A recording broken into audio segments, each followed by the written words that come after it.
सपा मुखिया अखिलेश यादव ने social media platform Twitter पर कहा है कि इंडिया गठबंधन के संयुक्त प्रत्याशी सभी 9 सीटों पर समाजवादी पार्टी के चुनाव चिन्ह साइकिल के निशान पर चुनाव लड़ेंगे।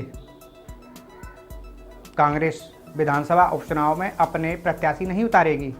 उत्तर प्रदेश में 9 सीटों पर होने जा रहे विधानसभा उपचुनाव को लेकर राजनीति गर्माती दिख रही है। यूपी विधानसभा चुनाव 2027 के पहले प्रदेश में हो रहे इस बड़े चुनाव में समाजवादी पार्टी और कांग्रेस अपने अपने दावे करती दिख रही है। कांग्रेस जहां इंडिया गठबंधन में बराबरी की हिस्सेदारी की मांग और उम्मीद कर रही थी, वहीं हरियाणा विधानसभा चुनाव में कांग्रेस की खराब स्थिति के बाद अखिलेश यादव ने गठबंधन में अपनी स्थिति को मजबूत कर दिया।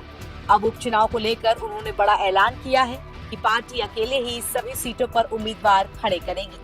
गठबंधन को बरकरार रखने की बात करते हुए उन्होंने कांग्रेस उम्मीदवारों के सपा के सिंबल पर चुनाव मैदान में उतरने की घोषणा कर दी। यूपी की 9 विधानसभा सीटों पर 13 नवंबर को उपचुनाव के लिए मतदान होना है।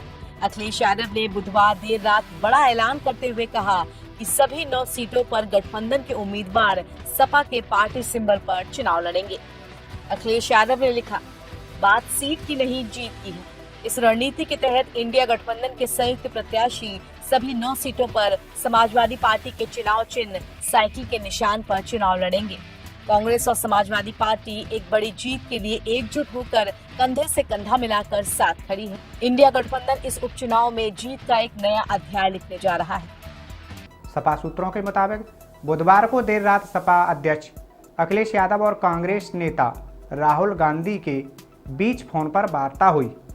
सपा ने उपचुनाव में कांग्रेस को गाजियाबाद और खैर सीट दी थी, लेकिन कांग्रेस 5 सीटों पर चुनाव लड़ने के लिए अड़ी हुई थी। हालांकि अखिलेश यादव ने मंगलवार को कांग्रेस को एक और सीट फूलपुर देने के लिए तैयार हो गए थे, लेकिन राहुल और अखिलेश की वार्ता के बाद कांग्रेस के सिंबल पर प्रत्याशी न उतारने का फैसला किया गया। बता दें कि लोकसभा चुनाव 2024 को लेकर कांग्रेस और समाजवादी पार्टी ने इंडिया अलायंस के तहत साथ साथ काम किया था। हालांकि दोनों दलों के बीच इससे ठीक पहले हुए मध्य प्रदेश विधानसभा चुनाव के दौरान खींचतान चरम पर दिखी थी। ऐसे में लोकसभा चुनाव के दौरान सपा ने 63 और कांग्रेस ने 17 सीटों पर चुनाव लड़ा था। सपा ने ऐतिहासिक प्रदर्शन करते हुए 37 सीटों पर जीत दर्ज की थी, वहीं कांग्रेस को 6 सीटों पर जीत मिली थी। समाजवादी पार्टी की जीत का प्रतिशत जहां लगभग 60% रहा था, वहीं कांग्रेस से दी गई सीटों की 35% सीटों पर जीत हासिल की थी। यूपी विधानसभा उपचुनाव में कांग्रेस ने 5 सीटों की मांग शुरू कर दी थी, लेकिन सपा इसके लिए पहले से ही तैयार नहीं दिख रही थी। यूपी विधानसभा उपचुनाव के साथ महाराष्ट्र में भी विधानसभा चुनाव हो रहे हैं। वहां पर महाविकास अघाड़ी में सीटों के बंटवारे पर आखिरी समय में सहमति बनती दिख रही है। अखिलेश यादव वहां 12 सीटों की डिमांड कर रहे थे। ऐसे में कांग्रेस में यूपी में मिल रही सीटों पर अपनी कमजोर स्थिति को देखते हुए कदम पीछे खींचने का निर्णय लिया।